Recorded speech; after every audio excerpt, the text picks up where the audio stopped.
할렐루야. 오늘은 성탄 주일입니다. 52개의 주일이 1년에 있습니다마는 우리 기독교에서는 세 가지 큰 절기가 있습니다. 절기라는 것은 기념한다는 말이기도 하고, 기념을 하는 이유는 기억하기 위해서 그렇습니다. 우리 예수 믿는 사람은 꼭 세 가지를 기억해야 됩니다. 첫째는 성탄절입니다. 예수님께서 이 땅에 오신 그 성탄을 기억해야 합니다. 두 번째는 그분이 십자가에서 죽으시고 부활하신 부활절입니다.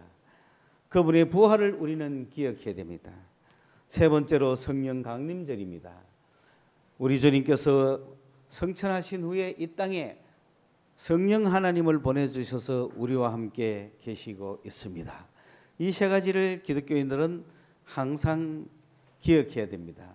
그렇기 때문에 그것을 기억하기 위해서 우리는 52개의 주일 중에 오늘 성탄주일, 그 다음에 부활주일, 성령강림주일, 그렇게 해서 3대 절기를 우리는 지키고 기억하고 있는 것입니다. 성탄절이라고 하는 것은 절기를 이야기합니다마는 오늘은 성탄절은 아니고 성탄주일입니다. 그것은 다시 말하면은 우리 주님이 이 땅에 탄생하신 것을 기념하는 주일이죠.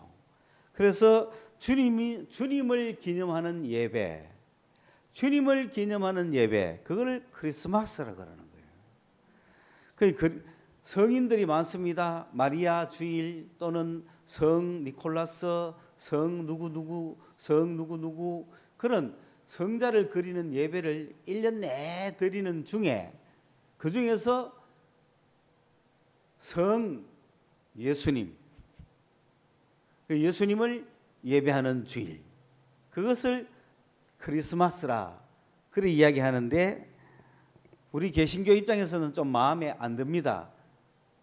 자칫하면은 예수님이 차라리 다른 성인들의 주일을 싹 없애버리고 뭐 그래 하든지 몰라도, 자칫하다가는 예수님도 그러한 성인 중에 한 명으로 이렇게 될 가능성이 많기 때문에 크리스마스라는 용어는 우리가 별로 반길 수 있는 용어는 아닙니다.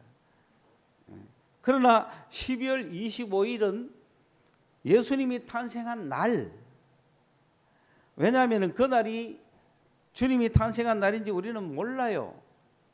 그렇지만은 그 로마의 신을 숭배하던 그날을 기독교가 국교가 됐으니 예수님을 탄생하는 날로, 그렇게 예수님을 예배하는 날로, 예수님을 만왕의 왕, 만주의 주로 고백하는 날로 선언했기 때문에 12월 25일을 크리스마스라고 말하지만은, 그러나 주님이 이 땅에 오셨기 때문에 1년 중에 어느 날은 있을 거 아니에요.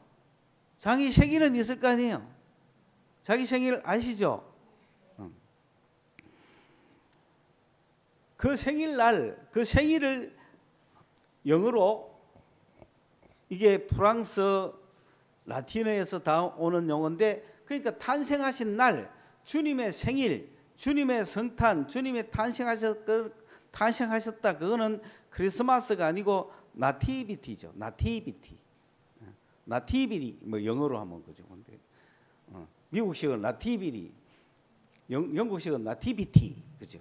나티비티가 네이티브, 뭐 소위 말하면은 내가 본래 탄생한 출생 그걸 이야기하는 거죠. 나티비티. 그러니까 주님의 나티비티가 12월 25일로 우리는 지키는 겁니다. 오늘 우리는 크리스마스에 대한 설교가 아니라 나티비티에 대한 설교입니다. 주님이 이 땅에 탄생하신 그 이유가 뭐냐? 그 주님의 탄생하신 성탄, 그 성탄의 의미를 크게 두 가지로 나누고자 합니다.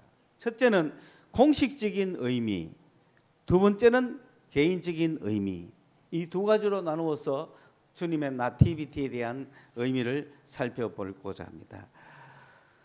주님은 지금부터 2000년도 전이죠.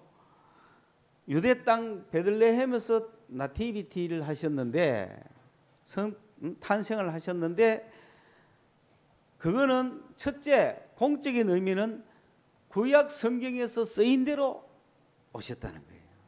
그러니까 예수님의 탄생은 구약의 예고가 되어 있었어요.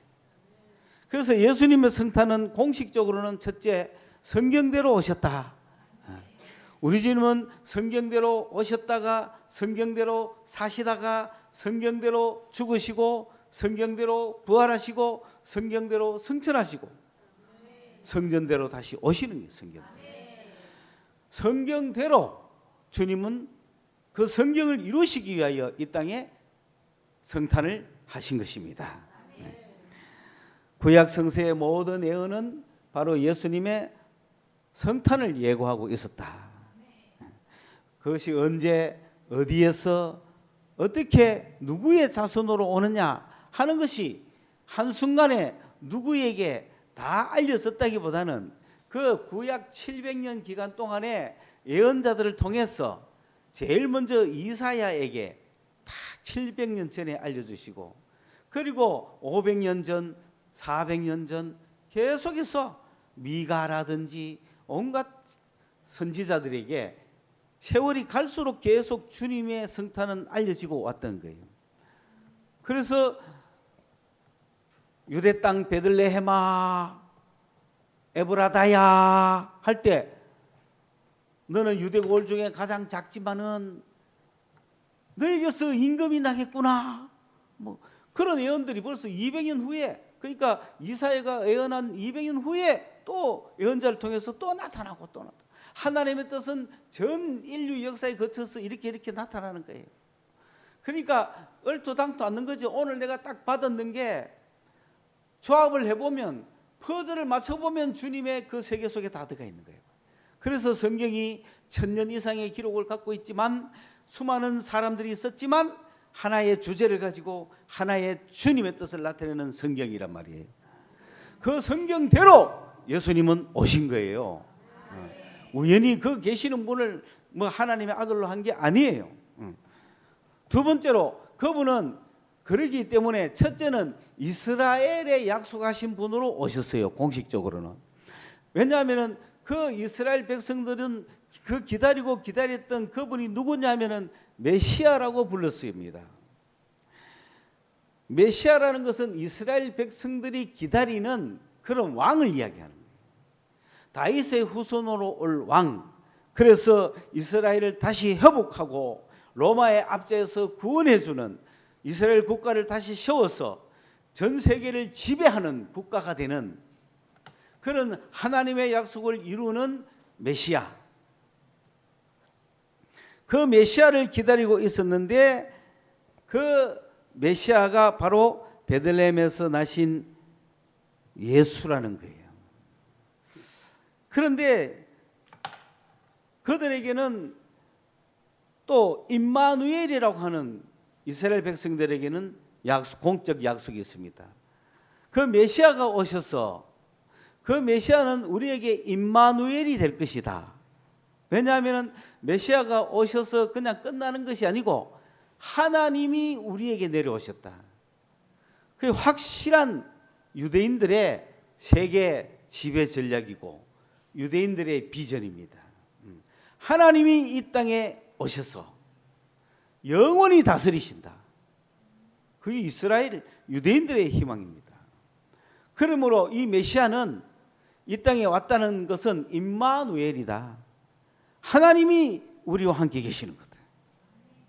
그러니까 아직 이스라엘 백성들은 아직 메시아가 안 왔기 때문에 하나님이 자기들과 함께 하지 않고 있는 거죠.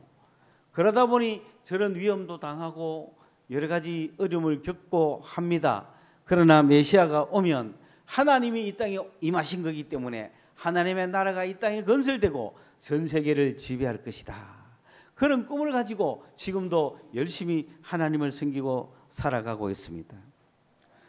그런데 여기에서 한 가지 신약에 오늘 읽은 마태복음에 의하면 그 구약 성경 전체의 책에서 이야기했던 그 메시아, 그 다윗의 후손, 그 왕, 그 임마누엘 하실 하나님에서 한 걸음 더 나아가서 오늘 이 마태복음 1장에 기록된 18절에서부터 나온 요셉에게 임한 그 천사의 보고에 의하면 그 구약을 뛰어넘는 뭔가가 하나 더 있어요. 이제 요 타임에 물 한번 마시고,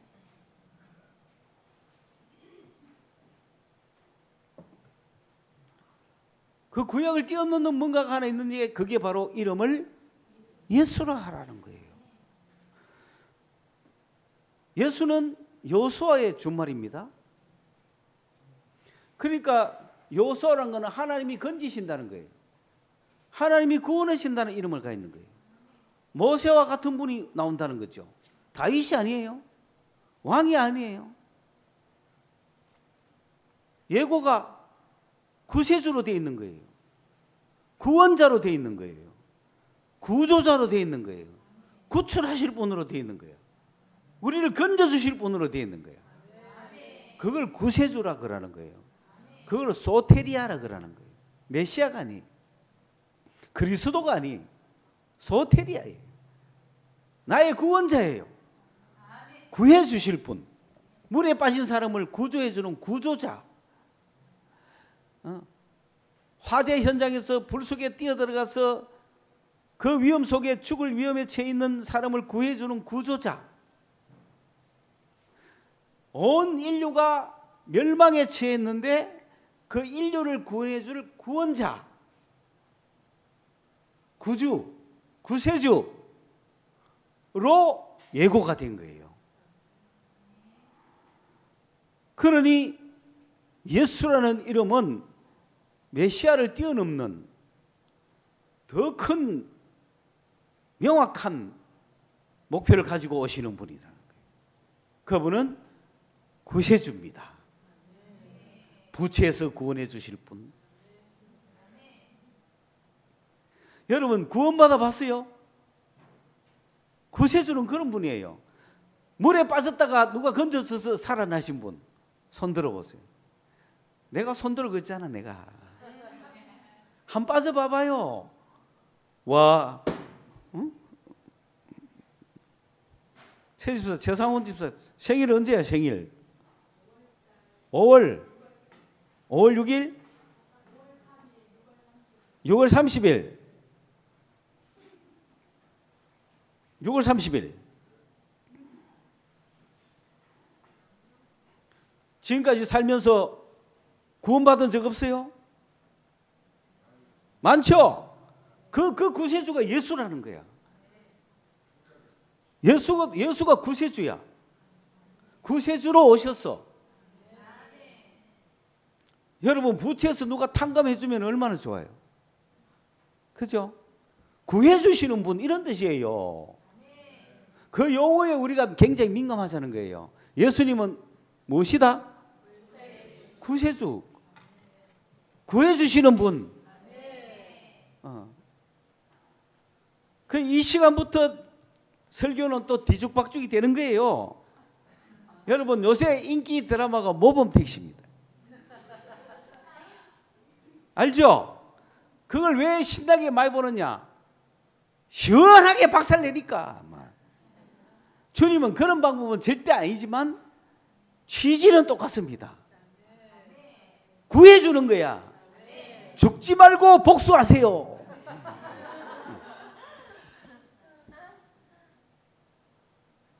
내가 왜 죽어요? 힘들어서 죽잖아요. 누가 구해주면 좋잖아요. 한강물에 뛰드는 사람을 구해줘야 되잖아요. 그러면은 물에 빠져가 잘못해가 발을 헛디뎌서 빠진 게 아니잖아요. 인생을 절망하고 인생을 끝내려고 들어간 사람이잖아요. 그런데 그 사람을 구해줬으면 인생 전체를 다시 구해줘야 되잖아요. 무슨 이유로 빠졌는지 모르지만 그 목숨을 건져준다는 것은 그 인생까지도 구원해줘야죠. 그래서 건져줘가 사연을 들어보고 이거는 복수해야 되겠다 싶으면 택시를 운행하는 거야. 그러니까 완전 박살내는 거야. 그냥 막 무지막지하게 박살내는 거야. 막 속이 시원한 거야. 막. 근데 방법은 예수님은 그런 방법 절대로 아닙니다. 그런데 전 세계의 미국식의 히어로 영웅을 보면 무조건 부사가 복수하고 구원하잖아요. 미국은 구세주, 구원자의 스토리가 영화죠. 람보라든지 뭐 007이라든지 아닌 게 없잖아요. 뭐 슈퍼맨, 또 무슨 맨 있노? 뭐 맥가이버부터 해가, 그죠? 모든 영화가 한 명의 활동에 의한 인류 구원, 우주 구원, 그죠? 그래 우주 영화 그 친구들이 만들잖아요, 그죠? 구세주에 대한 영화예요. 에어포스 원 영화 보세요. 미국 대통령이 자기만 탈출하면 그만이지만은 가족을 구원하기 위해서 탈출하는 척하고 비행기 안에 남아가지고 결국은 다 죽이잖아. 그런 픽션이 어디 있어요, 그죠? 그러니까 가족하고 다 탈출하잖아요. 그런 걸 보면서 우리는 예수 그리스도의 구원의 모형을 계속 읽어야 된다는 거예요. 예수님은 구세주로 오신 거야. 물에 빠져보지 않은 사람은 구주가 필요 없죠. 죽음에 처해보지 않은 사람은 구세주가 필요 없죠. 여러분 병을 알아야 의사가 필요하죠. 어느 병에서 구원해 주면 그 사람이 의사가 구원자잖아요. 어느 법에서 구해주면 변호사잖아요. 죽음의 영혼에서 구원해 주면 목사잖아요. 그래서 의사, 변호사, 목사 세 직업에게는 레버런스라고 하는 그런 존경하는 이라고 하는 용어가 붙잖아요. 그게 구주, 구세주라는 의미입니다. 그게 예수라고 하는 이름이에요. 예수가 이 땅에 왔다는 건 뭡니까? 구세주가 왔다는 뜻이고, 구세주가 왔다는 뜻은 그러면 뭐여서 우리를 구원하시는 분인가? 유대인들의 입장에서 보면 크게 세 가지란 말이에요. 더 크게 정확하게 이야기하면은 유대인들 입장에서 보면은 하나님을 떠난 죄가 있습니다. 그래서 다 멸망받게 생겼습니다. 유대인들은 율법을 지켜서 하나님께 나아가는데 이 율법을 지키지 않습니다. 형식적으로만 지킵니다. 형식적으로만 예배합니다. 마음은 하나님으로부터 멀어져 있습니다. 예배만 드리고 나쁜 짓을 다 합니다. 선지자를 보내서 타일렀지만 더 나쁜 짓을 합니다. 하나님께서 작정했습니다. 이스라엘 백성을 버리기로. 버리기는 버리는데 내가 구세주를 보내가지고 남은 자를 내가 구원시키겠다. 그 약속 하나 갖고 있는 게 이스라엘 백성입니다. 그래서 드디어 예수가 오신 거예요. 그러니까 예수는 유대인들이 하지 못했던 율법을 완성시키죠. 그래서 예수는 율법을 폐하러 온 것이 아니고 완성하러 오신 분이란 말이에요. 예수님이 오셔서 율법을 완성했습니다. 유대인들이 이루지 못한 율법을 예수님이 완성시키신 거예요. 그리고 이제는 그 예수를 의지하면 되는 거예요. 그렇게 하면 하나님께로 다시 돌아갈 수가 있습니다. 그걸 죄에서 구원받는 거라 그래요. 모든 죄를 다 씻으시고, 이스라엘 백성들은 짐승의 피를 흘려서 죄를 씻어 왔는데 이제는 예수가 피를 흘려서 죄를 말끔하게 씻어 주신 거예요. 그러니까 예수님은 이 땅에 오셔서 우리의 모든 죄를 말끔하게 씻으시고 우리를 죄에서 구원하신 분입니다. 여러분은 더 이상 죄의 종로로 달 필요가 없습니다. 예수님이 죄를 씻으시고 우리를 죄에서 구원하기 위해서 오신 거란 말이에요. 유대인들에게는 율법에서 구원하기 위해서 오신 거예요. 율법을 열심히 지키는데 도저히 안 됩니다. 그 율법을 완성할 수 없습니다. 예수를 믿을 때 완성되는 거예요. 이방인들은 예수를 믿을 때 죄가 없어지는 거예요. 유대인들은 예수를 믿을 때 율법을 완성할 수 있는 거예요. 이방인이나 유대인이나 다 예수를 믿을 때 죽음에서 구원받는 거예요. 사망이 끝이 아니에요. 죽음이 끝이 아니에요. 온 인류는 태어나서 죽어요. 이 죽음에 온 인류를 구원하러 오셨다. 새 생명을 주러 오셨다. 여러분 구세주 확실합니까?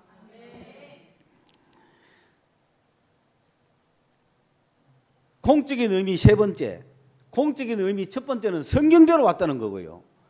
공적인 의미 두 번째는 구세주로 오셨다는 거고요. 공적인 의미 세 번째는 천국을 가져오신 분이다. 천국을 가져왔다는 것은 이 땅이 영원하지 않다는 거예요. 이 땅은 잠시라는 거예요. 이 땅은 임시라는 거예요. 템포러리한 거예요. 임시적인 거예요. 이 땅이 영원하면 천국이 올 필요가 없잖아요. 이 땅이 영원하면 주님이 이 땅에 오셔서 올라가실 이유도 없고 죽으실 이유도 없죠. 이 땅이 영원하다면 주님이 이 땅에 오셔서 이 땅을 통치하시면 되잖아요. 그런데 그렇게 한다면 객관적으로 유대인만 그 천국에 들어가는 거 아닙니까? 그런데 주님이 창조를 하셨을 때는 유대인만 창조한 게 아니잖아요. 그죠? 그러니까 온 인류에 대한 계획을 갖고 계셨다 이거죠. 이 인류가 이 땅에서 영원히 산다면 굳이 유대인을 택할 이유가 없죠. 그런데 왜 유대인을 택했습니까? 이 땅이 임시적으로 흙으로 만든 인간을, 영적인 인간을 만들어서 영원히 예수 그리스도의 나라에서 살게 할 텐데, 그게 천국인데, 그 보이지 않는 천국이 있는데 보이는 세상을 만들어서 흙으로 사람을 만들고 주님의 것으로 만들어 놨는데 이 인류가 하나님을 배반하고 정령 죽으리라 선언했는데 그거를 따먹고 죽게 됐잖아요. 여러분, 아담이 선악과를 먹자마자 죽었으면 어떻게 되겠습니까? 안 되죠? 안 되죠? 아담 하와가 둘이 에덴 동산에 살다가 선악과 나무 열매를 딱 먹고 주님 말씀대로 죽었다. 그러면 인류가 있어요, 없어요? 게임 오버야 그냥. 그게 죽으면 돼, 안 돼? 안 되는 거예요. 그러나 죽은 거예요, 안 죽은 거예요? 죽은 거야. 아담 이후에 모든 사람은 다 뭐 하는 사람이라? 죽은 사람이. 여러분 죽어도 할 말이 없다니까. 왜? 어차피 태어나지도 않은 사람들이야. 그런데 태어나봤자 죽음의 후손으로 태어난 거잖아. 그렇죠? 이 죽음의 상태에서 그러면 천국 데리고 갈 사람이 아무도 없잖아요. 그러니 주님께서 천국 데려갈 백성을 만들기 위해서 하나님을 믿는 자를 찾고 만들어놨다는 거죠. 그게 아브라함이요. 그의 후손들은 이스라엘이란 말이에요.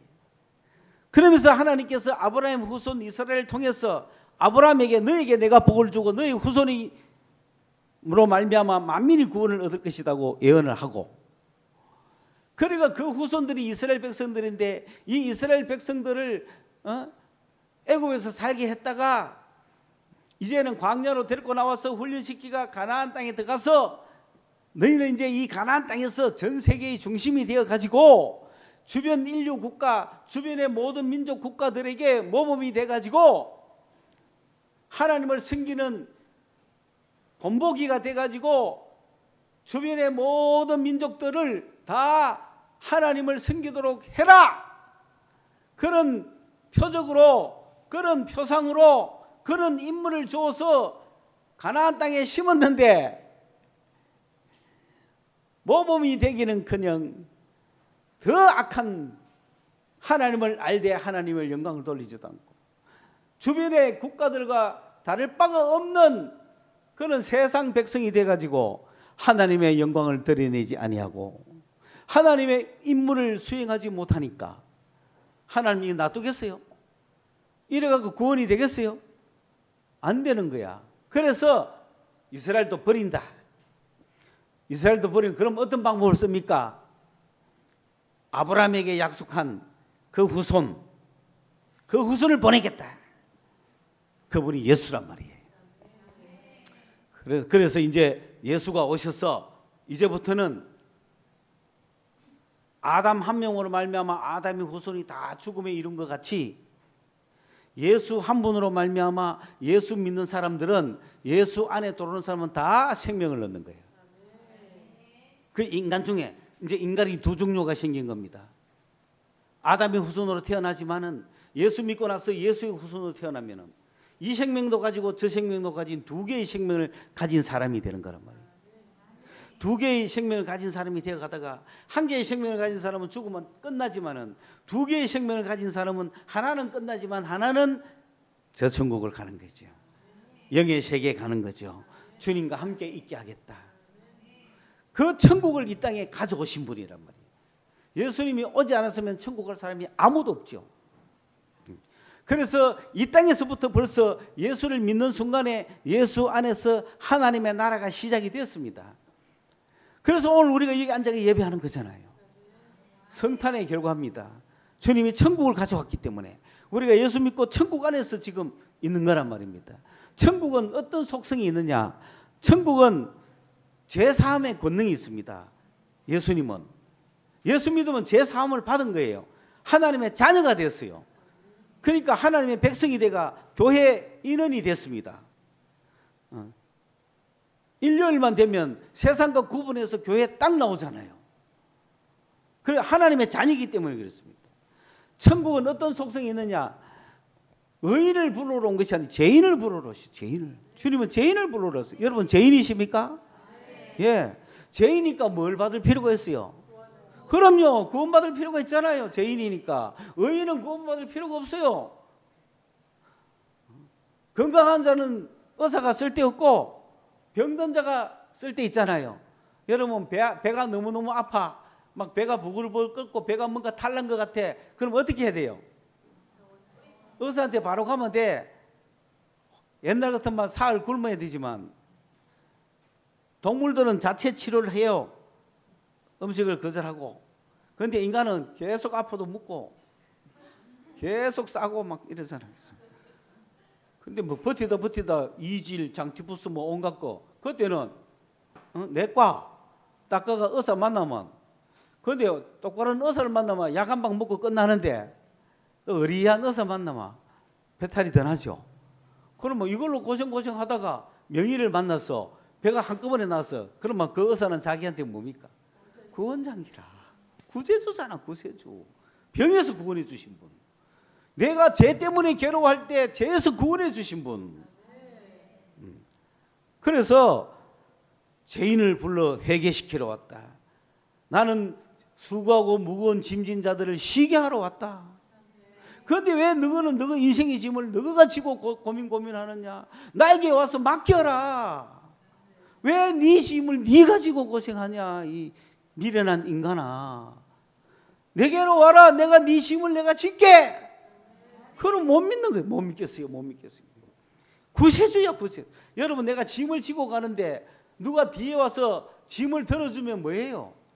구원자잖아. 제가 요새 구루마를 가끔 타잖아요.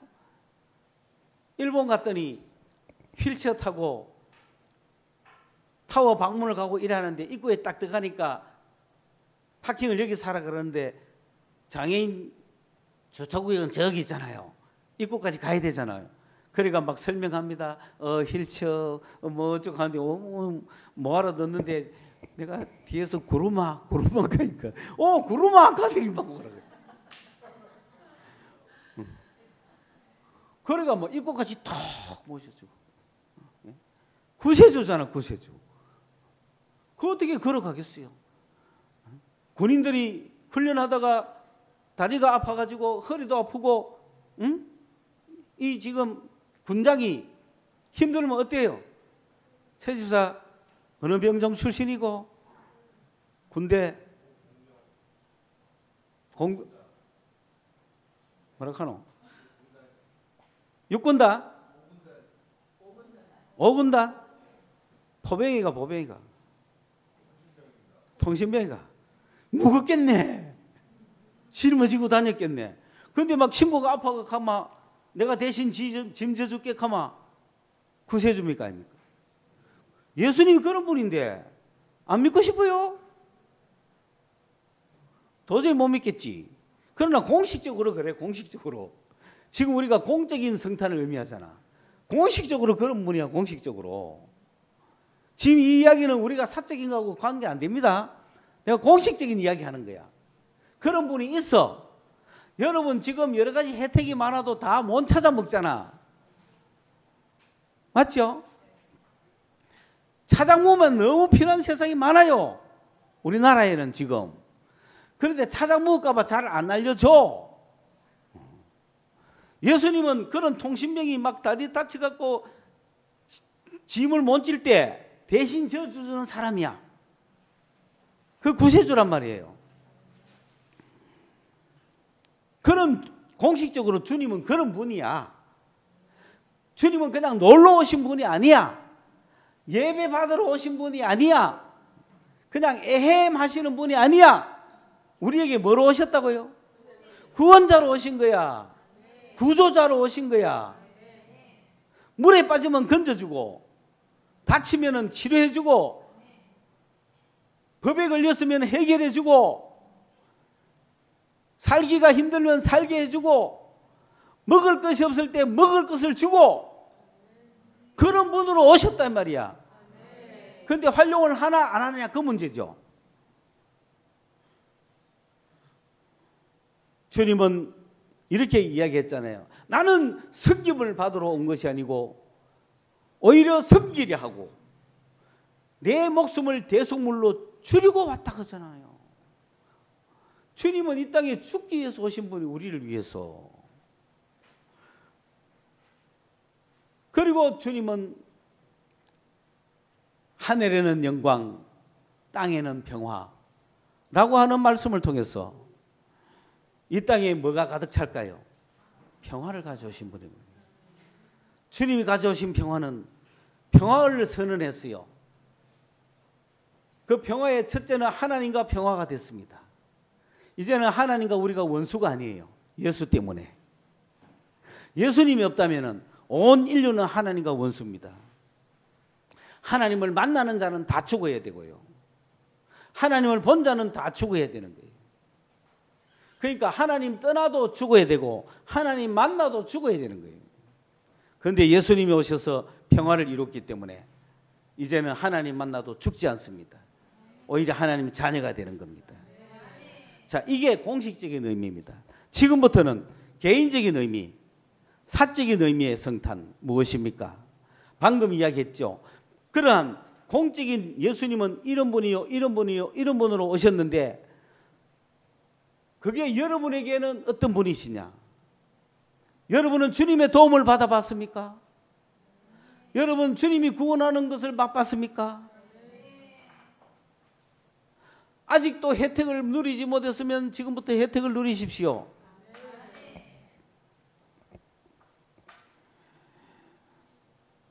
대출 받았는데 탕감 정책이 있는데 혜택을 누리셔야죠. 보너스 정책이 있는데 혜택을 누리셔야죠. 모르면 못 누리고 알면 누리는 거예요. 예수님은 뭐로 오셨다는 거 지금 세 가지로 제가 이야기했습니다. 그러니까 우리가 예수님을 믿으면 어디 간다? 천국 가지요. 죽어도 살겠고 살아서 믿는 자는 영원히 죽지 아니하리라. 우리는 천국을 보장받은 사람들입니다. 이 세상 끼 내 집 아니에요. 그걸 지금 따놓고 살아가는 거야. 여러분 좋잖아요. 왜? 우리는 이 세상 떠날 때 천국 갈 그거를 따놨으니까 이 세상의 본진이야. 살아도 마음껏 살아야 돼. 이 세상 망해도 본진이고 흥해도 본진이야. 그렇잖아요. 왜? 이 세상은 끝나면 푸시인데 뭐. 영화 끝나면 끝나는데 뭐. 꿈을 깨면 끝인데 뭐. 여러분, 이 세상 삶이 꿈이에요. 꿈은 깨면 끝나잖아요. 깨면 어떻게 돼? 깨면 천국 아니면 지옥이에요. 딱 내가 깨는 순간 이 세상은 꿈이었네. 이때가 현실이네. 내가 천국이네. 그러면 여러분은 꿈의 세상을 살고 있는 거야. 꿈의 세상을 살 동안 어떻게 사는 게 좋을까요? 좋은 꿈을 꾸고 싶어요? 나쁜 꿈을 꾸고 싶어요? 막 힘들고 어렵고 쫓기고 막 이런 꿈을 꾸고 싶어요? 막 행복하게 막 사는 꿈을 꾸고 싶어요? 그래서 많은 사람이 행복하게 사는 꿈을 꾸고 살잖아요. 돈이 있으면 행복하고, 집이 있으면 행복하고, 그래가지고 리조트가 있으면 행복하고, 휴가를 즐기면서 TV에서 나오는 그런 모습 한 장면만 살락해도 돈이 얼마나 드는지 아세요? 그걸 갖다가 일상으로 생각하면 안 되죠. 그런 꿈을 꾸잖아요. 여러분, 악몽을 꾸잖아요. 마귀한테 쫓기는 악몽. 우리는 그런 삶을 살아서 되겠어요? 꿈으로 미리 다 보여주잖아요. 여러분, 누구와 함께 살면 좋겠어요? 그러니까 꿈 꿀 때마다 날마다 누가 나타나면 좋겠어요? 꿈에서 누구하고 막 손잡고 다니면 좋겠어요? 그럼요. 그게 현실이라니까. 지금 이게 꿈이라니까. 여러분, 꿈을 사는데 예수님을 붙들고 사세요. 행복하게 사세요. 이게 현실이 아니고 이게 꿈이에요. 아셔야 돼요. 딱 죽는 순간에 내가 깼다 그럽니다. 자, 우리 편에 보면 잔다 그러죠. 사람이 잠들죠. 우리 편에서 보면 잔다 그러는데 성경에서 보면 깼다 그럽니다. 딱 죽으면 딱 깬다는 거예요. 희한하죠? 자살하는 사람들이 죽는 순간에 딱 깨잖아요. 이미 늦었어. 늦은 거야. 잘 알아야 됩니다. 아차 싶은 거예요. 그러니 여러분, 오늘 이 땅에 살 때 그 예수님이 이 땅에 오셔서 어떤 분이시냐? 그분은 이 땅에 왕으로 군림하러 오신 분이 아니에요. 의인을 불러가 칭찬하러 오신 분이 아니에요. 죄인을 불러러 오시고 선기로 오셨고 죽으러 오셨고 우리를 위해서 우리의 생명을 주고 풍성하게 주려고 오신 분이에요. 지금부터 도와주려고 기다리고 계시는 분이에요. 그런데 그분을 이용을 안 해. 아무도 이용권을 사용을 안 해. 얼마나 답답한 노래십니까? 그런 의미에서 사적인 의미의 성탄, 개인적인 의미의 성탄이라는 건 뭐냐? 오늘 그러면은 이 성탄은 여러분에게는 어떤 의미가 있느냐? 여러분에게 성탄은 어떤 의미가 있느냐? 제가 이걸 생각하면서 한 가지로 말할 수가 없더라고요. 정리할 수가 없더라고요. 그러면서 예수님은 나에게 무엇이었나? 예수님이 오기 전 온 후 뭐가 달라졌나? 예수님은 이 땅에 공적인 분으로 구세주로 오시고 천국을 가져오시고 모든 것에서 우리를 구원해 주신 분으로 오셨지만은 그 예수님이 나하고 무슨 상관이 있나 이거지. 2000년 전에 예수님이 오셨지만은 공식적으로 그런 분이시지만은 오늘 이 시간 나하고 무슨 상관이 있나 그 예수님이. 그게 나의 성탄이요. 오늘 내가 사적으로 누리는 성탄입니다. 예수님은 여러분에게 무슨 성탄이 어떤 의미가 있습니까? 그걸 여러분의 문장으로 하나 만들어서 딱 썼으면 좋겠다는 거죠. 물론 변할지라도 지금 이 시간에 가장 소중한 거 한마디로 쓰라면 뭐라고 쓰느냐?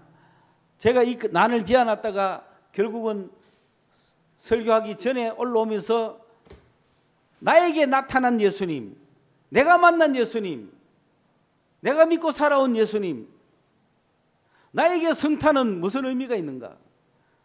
예수님이 이 땅에 탄생한 것이 나에게는 무슨 의미가 있는가? 그걸 한번 생각해 보니까 내 지난 주님을 체험하고 체험한 신앙을 갖고 40여 년이 넘게 살아오면서 물론 체험 전에는 예수님은 공적인 예수님밖에 안 되었어요. 저에게. 그런데 체험을 하고 나서는 사적인 예수님이 된 거야. 그 사적인 예수님이 나에게 어떤 성탄의 의미가 있는가? 한 문장으로 요약을 해보려 해도 너무 많아가지고 요약할 수가 없는데, 결국은 한 문장으로 내가 나에게 성탄은, 주님은 나에게 성탄이 어떤 의미냐, 나에게 주님이 이 땅에 오신 것은 나에게 어떤 의미냐를 내가 한마디로 딱 썼는데, 해결사. 왜? 내가 사고를 너무 많이 치거든. 야, 주님이 안 구해주시면 나는 진짜 절망할 사람이에요. 내가 주님은 나의 희망입니다, 나의 소망입니다, 막 나의 친구입니다, 나의 목적입니다, 다 해봤지만은, 왜? 내가 가끔 낙심할 때 주님은 힘이 되셨고, 내가 어려울 때 도움이 되셨고, 내가 외로울 때 친구가 되셨고, 내가 힘들 때 힘이 되셨고, 내가 희망이 없을 때 소망이 되셨고, 내가 삶의 목적이 없을 때 삶의 의미가 되셨고, 그런 분인 것은 맞지만, 그러나 한마디로 이야기하니까 내가 사고 칠 때마다 해결해 주신 해결사들. 할렐루야. 주님은 나의 해결사. 아, 너무 좋아요. 응? 다시는 안 쳐야지 싶었지만 죽을 때까지 인간은 계속 사고 치리라고 봅니다. 사고 칠 때마다 영적 사고, 육적 사고, 물질 사고, 사회적인 사고, 법적인 사고, 교통 사고, 사고 칠 때마다 해결해 주시는 분이더라고요. 너무 고맙잖아요. 논문을 못 써가 고민할 때도 해결해 주시는 분. 이야, 생활을 어떻게 할까 고민할 때 해결해 주시는 거고. 그러니까 지금은 문제가 없어가지고 주님이 해결할 것도 없는 판인데, 여러분, 문제가 많아서 주님께 기도하는 게 많은 사람이 행복합니까? 문제가 없어서 주님께 기도할 필요가 없는 사람이 행복합니까? 대한민국은 지금 문제가 많아서 주님께 해결해 달라고 기도할 게 많은 나라입니까? 1970년대 이전보다 많은 나라입니까? 적은 나라입니까? 현실적으로 사람들이 어떻게 대합니까? 그러나 70년대, 80년대 이전보다는 주님께 매달릴 일이 적죠. 왜? 물질적으로 잘 사니까. 그렇죠. 7, 80년대는 주님이 해결사예요. 주님 없이는 못 살았거든요.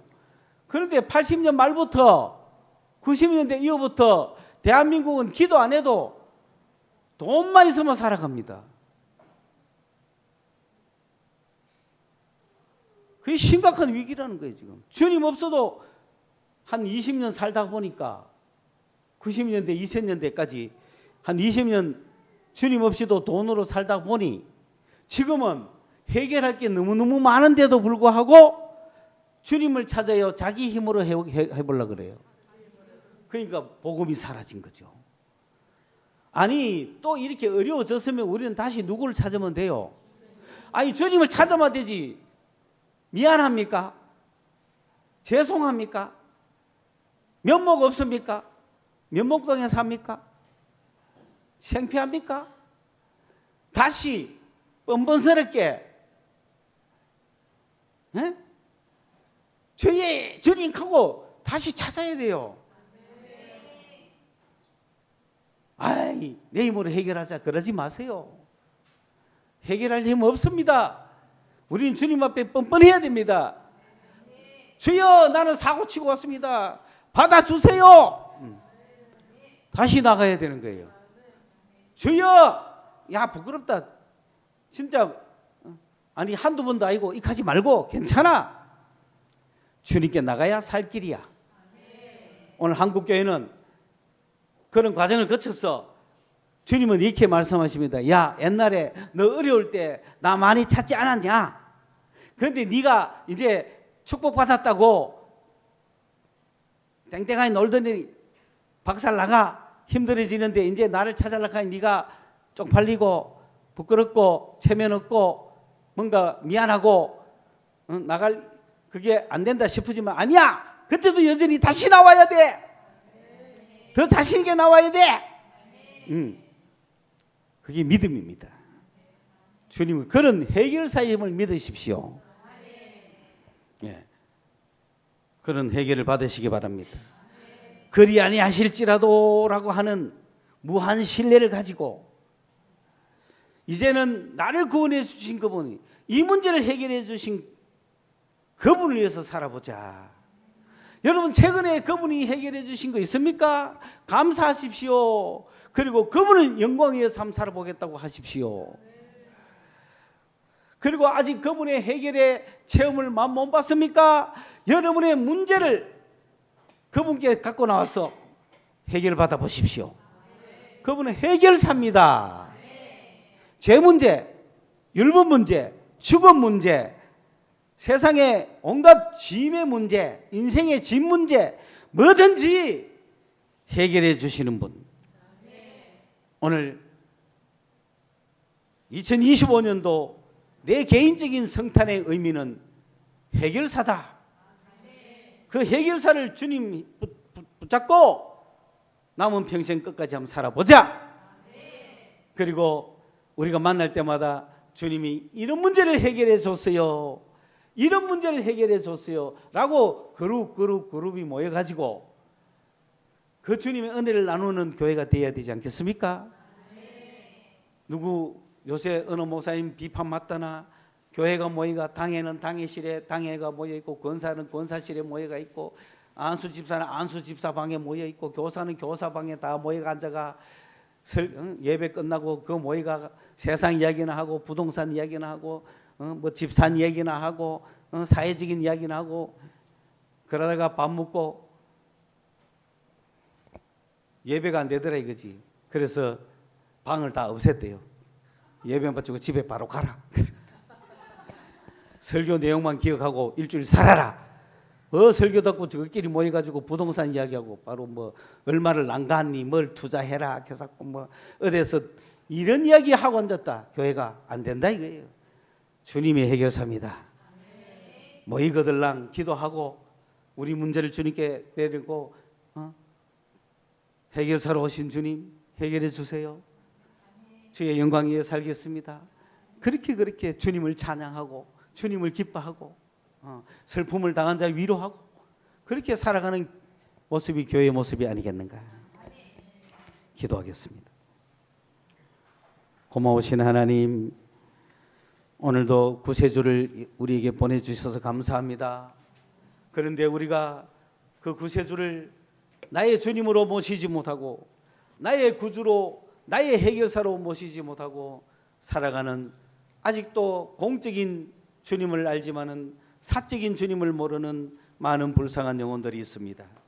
오늘 이 시간 이후로 주님은 나의 개인적인 구원 해결사가 되어 주실 줄로 믿습니다. 우리 성도들 믿음이 연약하지만은 의인을 부르러 온 것이 아니고 죄인을 부르러 오신 주님이시므로 하나님 당당하게 주님을 부를 수 있게 하여 주시고 우리의 모든 인생의 문제를 해결받는 해결사가 되어 주시옵소서. 예수님 이름으로 기도드리옵나이다. 아멘.